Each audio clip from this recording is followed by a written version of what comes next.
BTR के syllabus में first year students के लिए हम subject applied chemistry code number 1003 में यूनिट 5 इलेक्ट्रोकेमिस्ट्री पढ़ रहे हैं, जिसमें कि लास्ट लेक्चर में हमने कुछ कोरोजन कंट्रोल मेथड्स पढ़े थे, जिसमें कि internal corrosion preventive measures last lecture में हमने कंप्लीट किए थे, जिसमें कि metal purification, alloy formation and कुछ हीट ट्रीटमेंट थे जिनके के द्वारा मेटल को कोरोजन से बचाया जा सकता है। आज हम एक्सटर्नल कोरोजन प्रिवेंटिव मेजर्स पढ़ेंगे कि किस तरह से इन मेथड्स द्वारा भी कोरोजन को रोका जा सकता है या किसी हद तक कम किया जा सकता है। Metal surface can be prevented from corrosion by applying protective coatings. Protective coating या संरक्षित परत मेटल पर बना करके हम मेटल सरफेस को कोरोजन से या संक्षारण से बचा सकते हैं। The coating does not allow the protected metal to come in direct contact of corroding environment. तो इस संरक्षित परत बन जाने की वजह से क्या होता है, जो कोरोसिव एनवायरनमेंट है जिसके के कारण संक्षारण हो रहा है, उससे उस मेटल सरफेस का डायरेक्ट कॉन्टैक्ट रुक जाता है, क्योंकि ये प्रोटेक्टिव कोटिंग एनवायरनमेंट और मेटल सरफेस के बीच में आ जाती है। Metallic coating can be divided into number 1 anodic coating. पहली जो हम कोटिंग पढ़ रहे हैं वो है anodic coating. They are produced from the coating metals which are anodic to base metal. तो इसमें क्या होता है, किन पदार्थों की कोटिंग की जाती है, जो कि बेस मेटल यानी कि जिस मेटल को हमें संक्षारण से बचाना है, that is the base metal, उससे ये एनोडिक होती हैं। Okay, which is to be protected. हमें जिस मेटल को बचाना है संक्षारण से, उससे ज़्यादा एनोडिक धातु की यदि कोटिंग की जाए तो वो कहलाती है एनोडिक कोटिंग। इसमें हम एग्जांपल ले सकते हैं coating of zinc, aluminium and cadmium on steel. Okay, क्योंकि ये सभी धातुएं इलेक्ट्रोमोटिव सीरीज़ में या इलेक्ट्रोकेमिकल सीरीज़ में आयरन के ऊपर आती हैं या एनोडिक हैं, जिनका कि इलेक्ट्रोड पोटेंशियल क्योंकि आयरन से ज़्यादा होता है। ओके, तो there electrode potential are higher than that of the base metal that which is iron. If any pores or breaks occur in such anodic coating, a galvanic cell is formed. मान लें यदि इस coating पर कोई छेद या कोई कहीं से ये कोटिंग टूट जाती है, तो ये जो कोटिंग मटेरियल है ये एनोड बनाएगा, और जो बेस मेटल है जिस पर कि हम कोटिंग कर रहे हैं वो कैथोड बनाएगा। Okay, a galvanic cell is formed between the coating metal and the exposed part of the base metal. तो जितना भी टूटा हुआ पार्ट है जिस पर की कोटिंग टूट गई है, उस वजह से गैल्वेनिक सेल बन जाएंगे, और गैल्वेनिक सेल में जो कोटिंग मटेरियल है वो एनोड बनाएगा, और जो बेस मेटल है जिस पर कि हम कोट कर रहे हैं, जिसको हम संरक्षित परत जिसके ऊपर बना रहे हैं, वो कैथोड बन जाएगा। Example, galvanized steel. Galvanized steel क्या होती है, जबकि स्टील या आयरन पर जिंक की कोटिंग की जाती है। बिटवीन किसके बीच में सेल बनेंगे, between zinc and exposed part of iron. Zinc being anodic to iron will dissolve anodically. तो ये जो कोटिंग मटेरियल जिंक है ये एनोडिकली डिजॉल्व होगा, यानी कि ऑक्सीडाइज होकर के ये संक्षारित होगा या डिजॉल्व होगा, लेकिन आयरन जो कि बेस मेटल है वो कैथोडिक रहेगी, इस वजह से उसका संक्षारण नहीं होगा। Okay, where is the iron being cathodic will be protected, thus no attack on the iron occurs until all the zinc corroded। जितना भी उस पर जिंक की कोटिंग की गई है, जब तक उसका सारा का संक्षारण नहीं हो जाता, पूरी की पूरी संक्षारित नहीं हो जाती या डिज़ोल्व नहीं हो जाती, तब तक अंदर की जो आयरन मेटल है वो हमेशा ही प्रोटेक्टेड रहेगी। एंड ये जो मेथड है ये सैक्रिफिशियल प्रोटेक्शन भी कहलाता है, क्योंकि इसमें जो ऊपर वाली मेटल है जिसने कि एनोड बनाया है ये सैक्रिफिशियल प्रोटेक्ट कर रही है, यानी खुद को संक्षारण के लिए प्रस्तुत कर अंदर वाली मेटल को या बेस मेटल को संक्षारण से बचा रही है। तो इसको हम कह सकते हैं कि ये जो कोटिंग मटेरियल है ये क्या है, बलि का एनोड या सैक्रिफिशियली एनोड। ओके, सेकंड है कैथोडिक कोटिंग। कैथोडिक कोटिंग क्या होती है, these are obtain by the coating a more noble metal. Noble metal यानी कि जो कि कम क्रियाशील धातु हैं, जो कि जिनका इलेक्ट्रोड पोटेंशियल कम होता है या इलेक्ट्रोमोटिव सीरीज़ में जो कि नीचे आती है, having lower electrode potential than the base metal. They protect the base metal because they have high corrosion resistance than the base metal.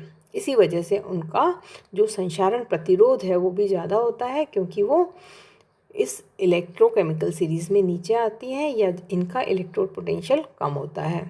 Cathodic coating provides effective protection to the base metal only when coating is continuous. लेकिन इस प्रकार की coating जो है तभी तक प्रभावी होती है जब तक कि ये बिल्कुल कंटिन्यूअस है और उसमें किसी भी प्रकार के छेद या ब्रेक्स नहीं है या वो एकदम से परफेक्ट है। इफ़ सब coatings are punctured much more corrosion damage, तो यदि ये किसी वजह से पंक्चर हो जाती हैं या टूट जाती हैं तो जो संक्षारण की वजह से हानि है वो बहुत ज़्यादा होने लग जाएगी। So corrosion damage can be done to the base metal without it, यानी कि कोटिंग होने से यदि जो क्षय हो रहा है धातु का, यदि वो टूट गई है तो वो और ज़्यादा हो जाएगा बजाय कि अनकोटेड मटेरियल या अनकोटेड मेटल। एग्जाम्पल हम लें इसमें, कोटिंग ऑफ एसएन या tin on a sheet of iron. किसी लोहे की शीट पर किसकी कोटिंग की जाए?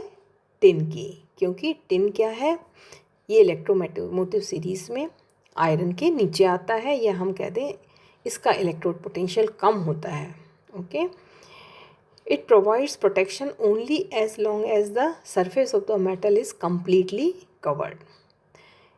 ये बिल्कुल सही बात है कि जब तक सरफेस पूरी तरह से कवर्ड रहेगी टिन से आयरन की, तो आयरन का प्रोटेक्शन 100% रहेगा, क्योंकि ये फिल्म उसको मैकेनिकल प्रोटेक्शन प्रदान कर रही है। Since SN is lower than iron in electrochemical series, if surface coating is damaged then SN becomes the cathode।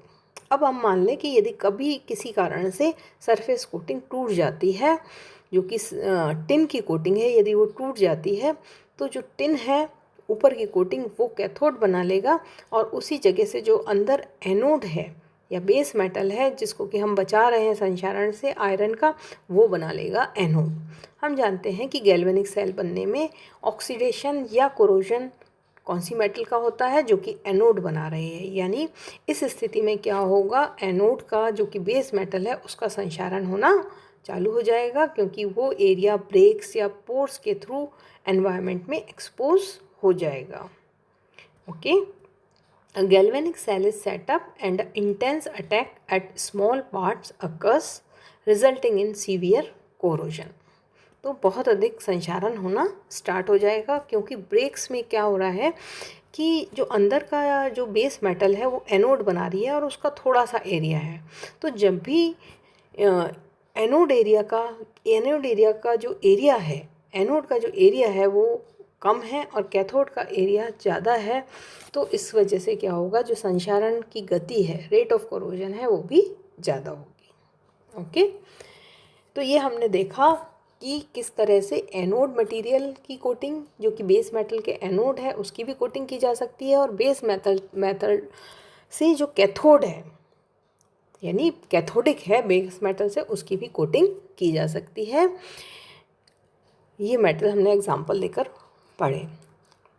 जो हमने एनोड मेटल बना रही है, यदि कवरिंग जो हो रही है मेटल की वो एनोडिक है बेस मेटल के, तो ये जो प्रोटेक्शन है जिसमें कि बेस मेटल कैथोड का काम कर रही है, इस टाइप का जो प्रोटेक्शन है ये कहलाता है कैथोडिक प्रोटेक्शन, क्योंकि हमने बेस मेटल को क्या बना दिया है, कवरिंग मेटल के कंपैरिजन में कैथोड, इसलिए इसका नाम है कैथोडिक प्रोटेक्शन। हमने उसको कैथोड बनाकर बचाया है। ओके, और जो एनोड है वो क्या है, सैक्रिफिशियल एनोड, यानी वो बलि का एनोड है, उसने स्वयं की बलि देके या खुद को सेक्रीफाइस किया है कोरोजन के लिए और बेस मेटल को बचाया है in the anodic coating. Example हम उसमें ये ले सकते हैं कि जैसे ग्राउंड लेवल जो अंडरग्राउंड पाइपलाइंस हैं उनको क्या किया जाता है कि उनको एक तार द्वारा मैग्नीशियम से या जिंक के टुकड़े से जोड़ दिया जाता है, क्योंकि जिंक या मैग्नीशियम आयरन के ऊपर आते हैं या एनोडिक हैं। तो इस वजह से क्या होता है, जो अंडरग्राउंड पाइपलाइन है वो संक्षारण से बची रहती है, क्योंकि अंडरग्राउंड पाइपलाइन हो या फिर कोई ऑयल टैंक्स हो, बोट्स हो, इन सभी में क्या होता है कि जब ये पानी में रहते हैं तो उसका संक्षारण बहुत जल्दी होता है। इस वजह से ये कैथोडिक प्रोटेक्शन जो विधि है ये इसमें बहुत ज़्यादा काम में आती है, जहाँ पर कि किसी भी सैक्रिफिशियल एनोड को लेकर के इस अंडरग्राउंड पाइपलाइन को, टैंक्स को, बोट्स को इस तरह से बचाया जाता है। या जो ऑयल ड्रिलिंग प्लेटफॉर्म है सी वाटर में, उनका भी कोरोजन जल्दी होता है, तो उनको भी इस तरह से किसी तार के द्वारा उस प्लेटफॉर्म को मैग्नीशियम धातु के टुकड़े से जोड़ दिया जाता है। ओके, तो इस स्थिति में क्या होगा, जो बेस मेटल है जिसका वो प्लेटफॉर्म बना हुआ है, टैंक्स हैं या पाइपलाइन है, वो संक्षारण से बची हुई रहती है। तो इस तरह से आपको समझ में आ गया होगा कि ये किस तरह से ये कैथोडिक प्रोटेक्शन हमारे लिए बहुत यूज़फुल है। ये जो कैथोडिक प्रोटेक्शन या जो भी कोटिंग अप्लाई करने के तरीके हैं वो भी कई हो सकते हैं, जैसे कि हॉट डिपिंग।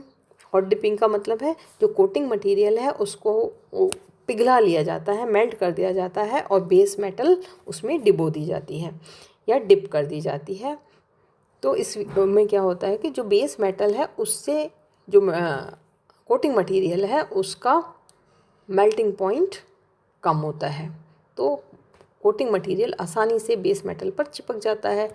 मेटल क्लेडिंग भी एक मेथड है। मेटल क्लेडिंग में क्या होता है कि जो कोटिंग मटेरियल है उसकी शीट्स बेस मेटल पर under high pressure and temperature चिपका दी जाती हैं। इलेक्ट्रोप्लेटिंग उसमें क्या किया जाता है, इलेक्ट्रोप्लेटिंग में एनोड बनाया जाता है कोटिंग मटेरियल का और कैथोड पर उसकी परत चढ़ाई जाती है। जैसे कि जो ऑर्नामेंटल मेटल्स हैं, सिल्वर, गोल्ड आदि, उनकी नॉर्मल मेटल्स पर जब परत चढ़ाई जाती है वो इलेक्ट्रोप्लेटिंग मेथड से चढ़ाई जाती है। सीमेंटेशन में पाउडर फॉर्म में कोटिंग मटेरियल को बेस मेटल पे चढ़ाया जाता है। मेटल स्प्रेइंग यानी मेटल कोटिंग मटेरियल का स्प्रे बेस मेटल पर कराया जाता है। तो ये कुछ मेथड्स हैं जिसके के द्वारा मेटल कोटिंग अप्लाई की जाती है। Preventive coatings may be of non metallic in nature, they may B oxide films, carbonate films, sulphate films, ये सभी हो सकती हैं, एंड सिलेनियम फिल्म्स भी हो सकती हैं। They may be inorganic coating, उनका नेचर कैसा हो सकता है, इनऑर्गेनिक हो सकता है, such as vitreous enamel coating, cement lining, phosphate and chromate coating. ये सभी क्या है, इनऑर्गेनिक कोटिंग है। इसके अलावा ऑर्गेनिक कोटिंग भी कुछ होती हैं, जैसे कि ऑयल्स, पेंट्स, वार्निशेस, लेकर्स, इनेमल्स, ये सभी क्या हैं, ऑर्गेनिक कोटिंग है जो कि बेस मेटल पर चढ़ाई जाती हैं। For effective protection the metallic surface to be coated should be prepared well. अच्छे से प्रिवेंशन के लिए, अच्छे से प्रोटेक्शन के लिए क्या होना चाहिए, जो बेस मेटल है उसको बहुत अच्छी तरह से तैयार किया जाता है, यानी उसको यूनिफॉर्म किया जाता है और उस पर यूनिफॉर्म ही कोटिंग मटेरियल चढ़ाया जाता है, तभी क्या होगा कि कोटिंग परफेक्ट होगी। And applied carefully so that a continuous, adherent and impervious film is obtain. तो चढ़ने वाला कोटिंग मटेरियल भी कैसा होगा, एकदम से नॉन पोरस, यानी उसमें से किसी भी प्रकार का कहीं ब्रेकेज या उसमें पोर्स नहीं होंगे। Okay, the metal which are subjected to friction can not be protected from corrosion by organic coating because a break in a coating will expose the base metal to the corroding environment. Okay, friction की वजह से जो expose metal surface है वो organic coating की वजह से नहीं रुक सकती। तो ये जो है, जो बेस मेटल है वो अच्छी तरह से उस पर कोटिंग मटेरियल की फिल्म चढ़नी चाहिए। एक्सटर्नल मेजर में जो कंट्रोल मेजर्स हैं उसमें थर्ड हम पढ़ते हैं ऑर्गेनिक इनहिबिटर्स, यानी निरोधी पदार्थों के उपयोग से। ये निरोधी पदार्थ क्या होते हैं, a corrosion inhibitor is a substance which when added in a small amount in the medium stops the corrosion। तो ये बहुत थोड़ी मात्रा में ही यदि माध्यम में मिला दिए जाते हैं तो कोरोजन का होना रुक जाता है। These substances form a protective film on a surface of metal which does not allow the direct contact of the metal with the environment। तो इसकी वजह से क्या होता है कि जो मेटल की सरफेस है उसका एनवायरनमेंट से डायरेक्ट कांटेक्ट रुक जाता है and hence corrosion is prevented, और संक्षारण भी रुक जाता है। The inhibitors may be inorganic और ऑर्गेनिक सब्सटेंसेस।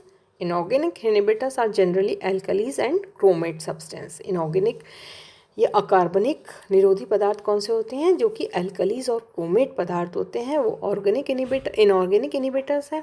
और ऑर्गेनिक इनहिबिटर्स या कार्बनिक निरोधी पदार्थ कौन से होते हैं, इन में कंपाउंड्स आते हैं जिनमें कि nitrogen, oxygen, phosphorus, arsenic, antimony आदि के पदार्थ होते हैं, which get attached to the corrosive areas and hence inhibit corrosion.